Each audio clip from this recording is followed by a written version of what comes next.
Welcome to Research Business Daily Report, where market researchers come to open their minds to situations and issues that exist outside the immediate research interests of the company they work for. Today we expose to the market research industry a new executive recruitment operation that incorporates technology, LinkedIn, and other factors to help land new jobs for researchers, both who are looking and those that may not be looking right this moment. RBDR is sponsored today and this week by Survey Sampling, the premier global provider of data solutions for mobile, consumer, and business-to-business survey research. There is no doubt about the fact that business-to-business surveys are a hot commodity, but they're not exactly like business-to-consumer surveys. And in fact, that is a problem because many market researchers have had little or no exposure to B2B surveys, which is why the white paper that we're going to tell you about at the end of today's video, that's been prepared by Survey Sampling's Pete Cape, will be a valuable commodity for many of you to take in. So stay tuned to the end of today's video report and find out, well, a couple of things that you may not know that'll be well worth your learning. Bob Ferro's name and face have become familiar in and around the market research industry since he entered our market in 1999, and earlier this year, he decided to steer his career into a new direction, an executive recruitment function for market researchers. That in and of itself would not capture our interest for a moment, much less induce coverage on RBDR. But Bob is on to something, I think. It's something new and something different, and I invited him to join us and to explain how his contacts, a European technology that he's bringing here into the U.S. specifically for market research searches, and a good dose of publicity could offer market research professionals an entirely new option in finding and landing their next job. And you're working under the name TrustedTalentMR.com. First of all, where'd that name come from? Well, I created it. The key there is that part of what's involved with talent acquisition is really relying on the recruiter that you're working with, who understands both the needs of the client and the interest of the talent that's looking for a position. And I felt that, the two variables were, one, do you trust the people in this transaction, and can we help you find good talent? So if you boil down the real essentials here, and what is different about your kind of executive recruitment, what are those things? All right, so I started doing it the way everybody else do, which is you get on the phone, you talk to your friends, and you look for names of people who are looking. And I also started at a time when there was quite a bit of movement in the industry this year. There's a lot of people looking for opportunities this year, a lot of disruption. Finally, after the recession, the dam has burst. Right. Well, and it's it's a talent market. In other words, the talent has a lot more opportunities to choose from than the hiring companies. So the hiring companies are really struggling to find good people because there's a lot of demand. So they have, and the talent has options to look at. So what I thought was, all right, so the network works. I can find people, but what do I do that's better? And if you read the literature in our industry, everyone's encouraging people to use social media, to look at different ways. You can't just rely on LinkedIn to find the right people for the right positions. So we've developed a relationship with a technology partner and have developed a recruiting hub, or a place where we can match talent with opportunities. And your partner basically is an expert in technology in helping to place IT people, right?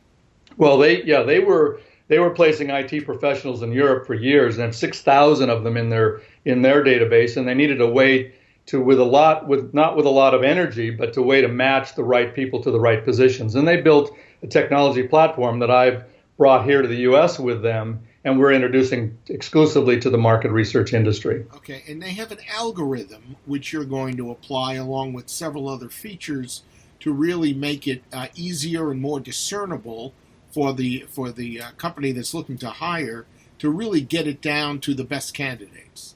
That's correct, and that's the power of it. The goal is one is to effectively match the right person to the right job, and two is to do it with the least amount of effort. You and I could read through resumes and LinkedIn profiles all day long. That would take forever. The goal here is to have a lexicon or a dictionary of skills and expertise and experience variables that are the same that we use for the job specification and the talent.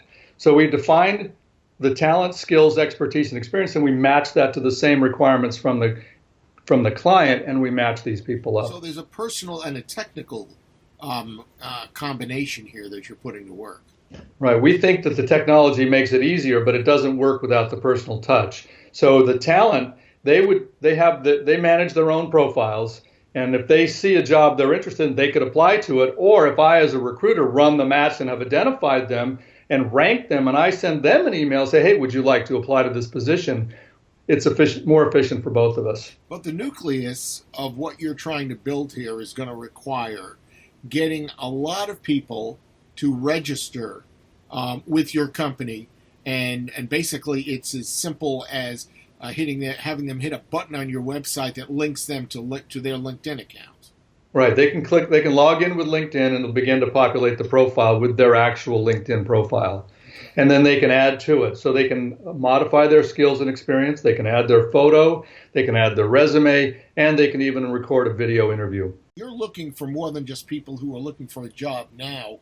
You are Right. encouraging and inviting anybody in the industry, whether they're passive or active in finding a job, to go to your website. And again, the name of the company is trustedtalentmr.com, and get involved.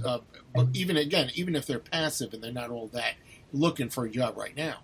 That's correct. Because the key to recruiting is long term. You basically, if you think about companies, they're planning out in the future, and talent, their situation may change in the future. So we're thinking that if we develop an industry-wide platform, that will benefit everyone in the industry. Okay. Any goals that you kind of set as far as numbers you're trying to get into that database or anything like that? Well, it would be great to have 10 to 15,000 people in there. I think that's probably the range of numbers of marketing research professionals globally. I don't know how long it's going to take us to get there, but it should pick up momentum as more and more people begin to effectively use it. Are you looking more on the domestic side, at least for the start? Yeah, and I've got a good partner in Europe who does a lot of market research recruiting over there as well. So it's pretty easy to do this globally. The variables are all the same. So. And nobody is doing anything really remotely similar to this? Not that I'm aware of, because the key here is using technology plus focused on market research. So I think it's unique positioning for the industry. That's your Research Business Daily Report. We've been sponsored by Survey Sampling, the premier global provider of data solutions for mobile, consumer, and business-to-business survey research.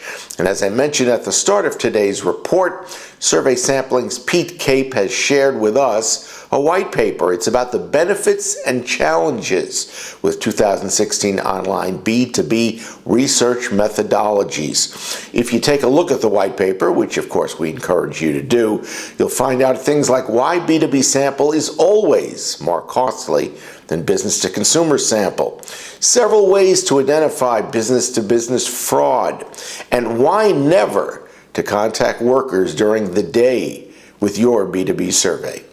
Check out the link in today's subscriber email and also in the description box directly underneath today's video.